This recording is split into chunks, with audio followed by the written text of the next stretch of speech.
Bonjour à tous, bienvenue pour Ici l'Europe. C'était l'un des sujets phares du sommet de Bratislava vendredi dernier. D'ailleurs, le seul susceptible de faire l'unanimité auprès des 27 et des concitoyens européens, la défense et la sécurité. Alors certes, on a remis sur la table des vieux thèmes, des idées ressassées depuis le lancement officiel de la politique de défense en 1999.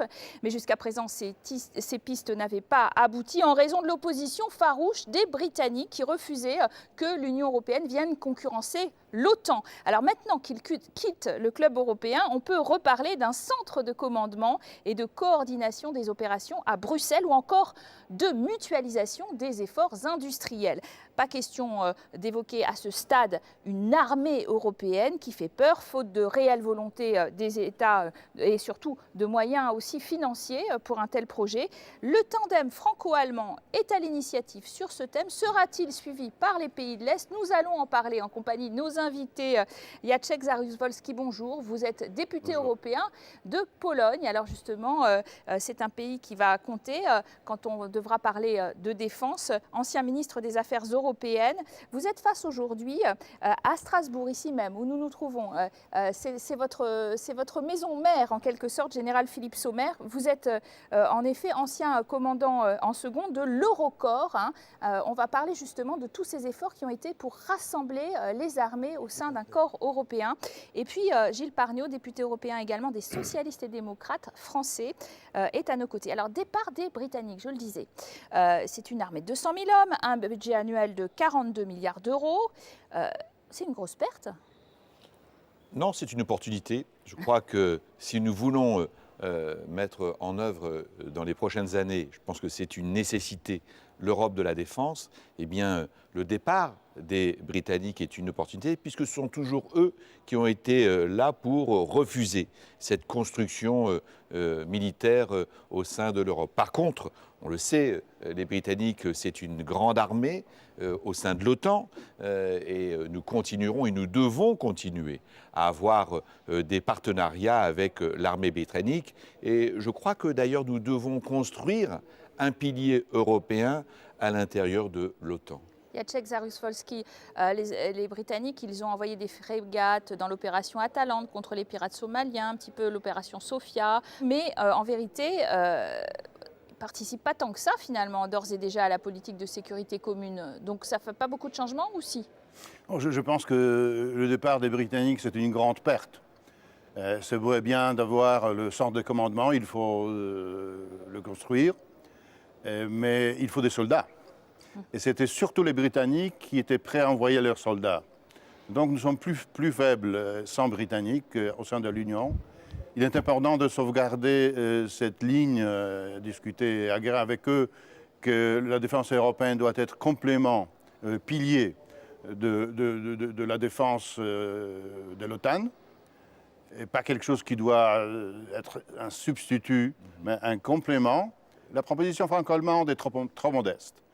Et inambitieuse et supportée fortement par les pays de Visegrad, y compris mon pays, pas la Pologne. C'est très récent, hein. Alors on va en parler bien sûr. Mais en vérité, quand on dit dans la proposition franco-allemande, ce qui retient notre attention générale, c'est en effet qu'on reparle de la création à Bruxelles d'un quartier général européen, un projet auquel Londres s'était toujours opposé. Oui. Qu'est-ce que ça change un quartier général européen concrètement? Expliquez-nous un petit peu.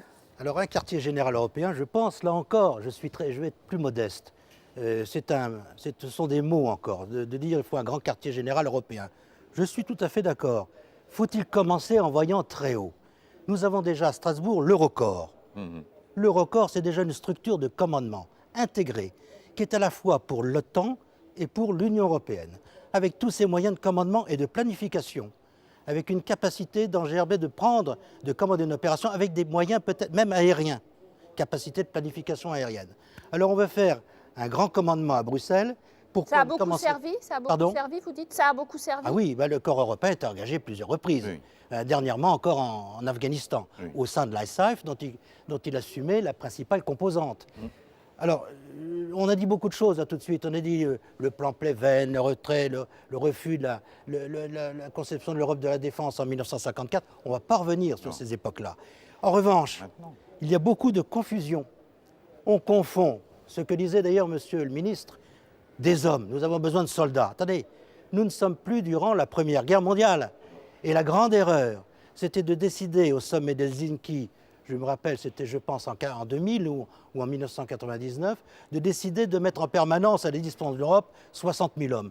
Mais 60 000 hommes, ça ne veut rien dire. Force de réaction rapide qui a été une des grandes ambitions. Mais 60 000 hommes, est-ce que ce sont 60 000 fantassins? Non, il faut raisonner en termes de capacité. Et c'est ce qui manque à l'Europe. Alors, pour faire le point, justement, rappelons que la défense européenne était aussi à l'honneur du discours de Jean-Claude Juncker sur l'état de l'Union mercredi dernier. C'était dans l'hémicycle qui se trouve juste derrière moi à Strasbourg. Pour en savoir plus sur l'état de cette défense européenne, je vous propose de découvrir ce reportage signé Anaïs Guérard. La défense européenne, elle existe déjà à l'état embryonnaire. Pas d'armée, mais une politique de sécurité et de défense commune. Actuellement, 3049 soldats sont d'ailleurs, à ce titre, engagés sur 5 opérations militaires en dehors de la zone de l'Union. En République centrafricaine, une mission de stabilisation est toujours en cours, tout comme en Bosnie où le maintien de la paix est assuré depuis 2004. Quand vous arrivez en rang, la formation est un peu trop serrée. Des formations militaires sont délivrées au Mali et en Somalie. Toujours en Somalie, sur les côtes cette fois, la navale est en action depuis 2008. Le principal pays à avoir les moyens et la volonté politique de projeter ses troupes en Europe demeure la France. Dernières interventions, le Mali et la Centrafrique. Mais une troupe aussi qui atteint les limites de ses capacités.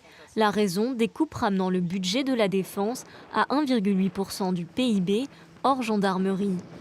Avec la Grande-Bretagne, ce sont des moyens militaires et surtout humains qui faussent compagnie aux 27. Le sursaut européen passe du coup par une redéfinition de la défense. Nous devons ensemble prendre en charge la protection de nos intérêts.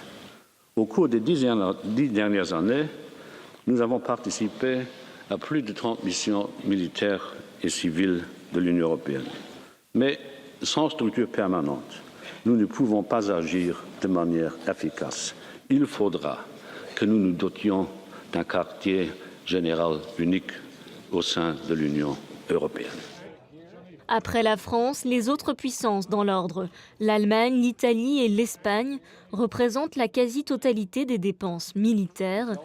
Mais les pays de l'Est, pour l'instant hors jeu, pourraient se réinvestir par peur du voisin russe.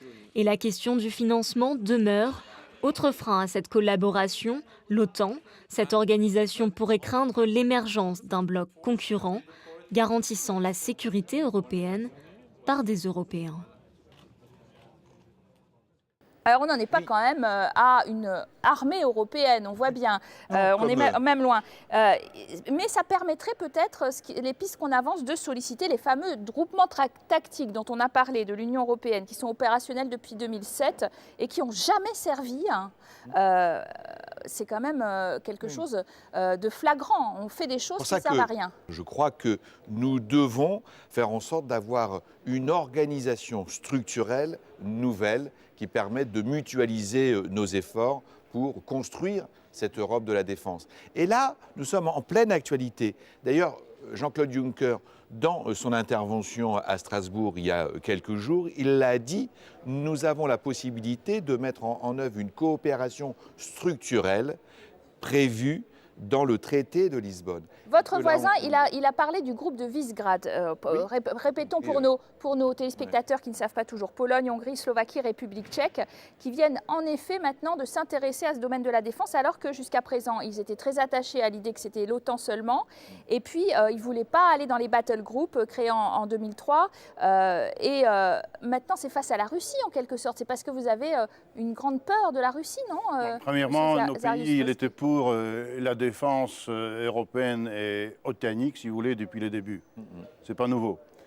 Deuxièmement, la proposition allemande et française va dans une bonne direction, mais elle est trop modeste. Elle fait face seulement aux dangers non militaires, donc terrorisme, questions médicales, transportation, très bien, et fait face seulement aux dangers venant du Sud. Elle ignore complètement les dangers militaires venant de l'Est, tels que l'invasion russe. Une fois en Géorgie, nous étions absents. Deuxième fois, en Ukraine, nous sommes absents en termes militaires. Donc il faut vraiment une réponse militaire aux défis et dangers militaires, et il faut aller dans cette direction.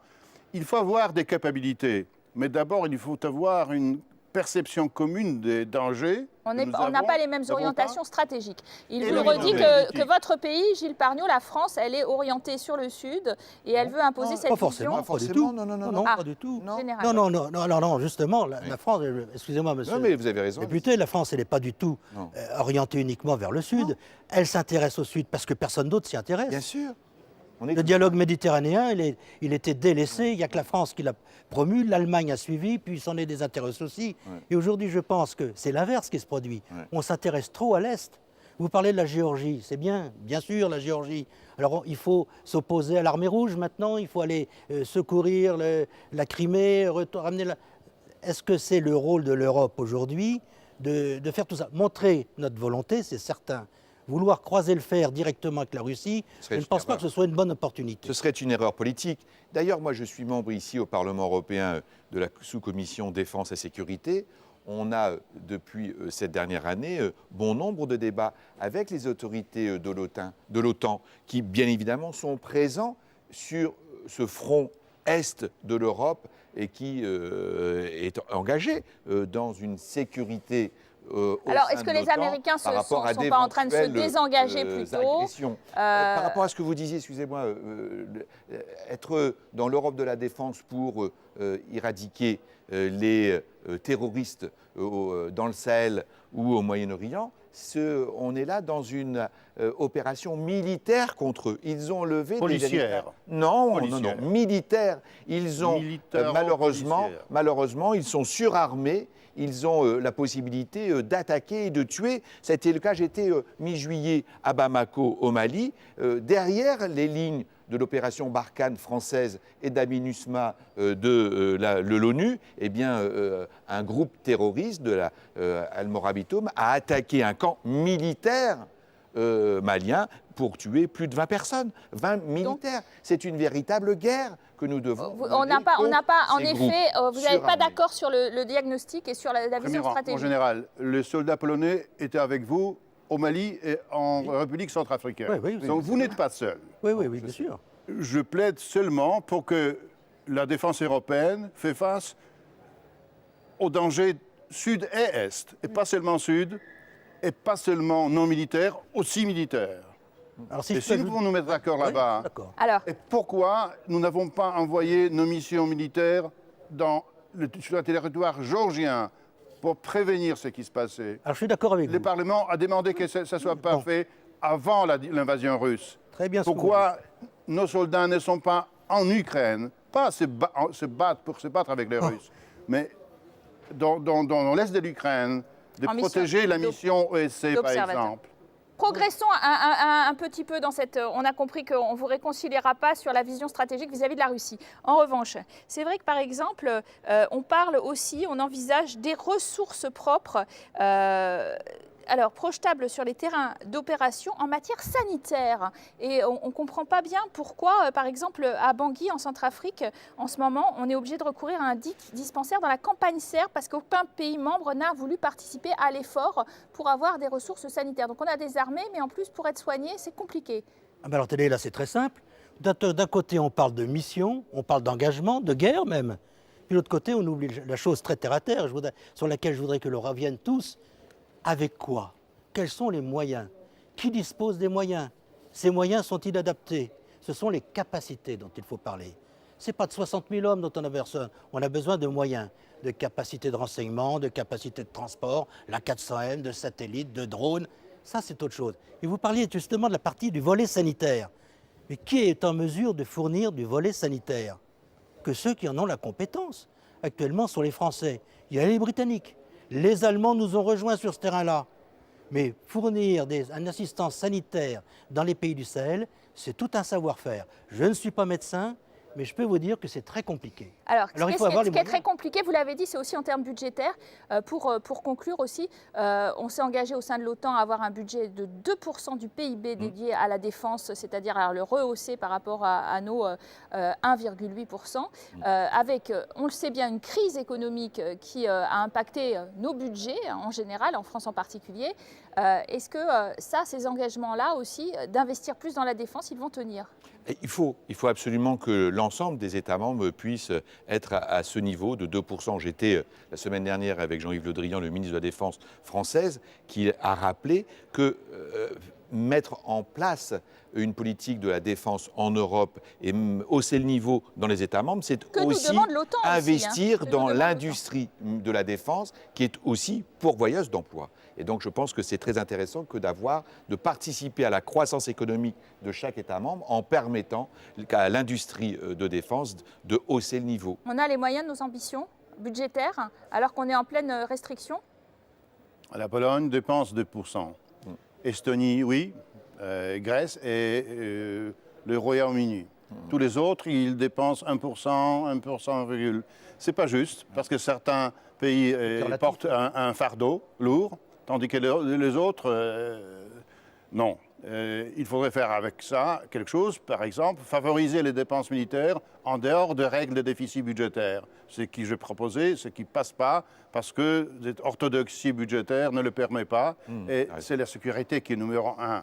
Il faut vivre avant de consommer. Merci à vous d'avoir très bien illustré ce débat sur la défense. Merci à vous de l'avoir suivi. Et on le poursuit aussi en seconde partie, juste après le journal télévisé en compagnie d'Arnaud Danjean, qui s'occupe aussi beaucoup de ces questions. Il est notre grand invité juste après la pause.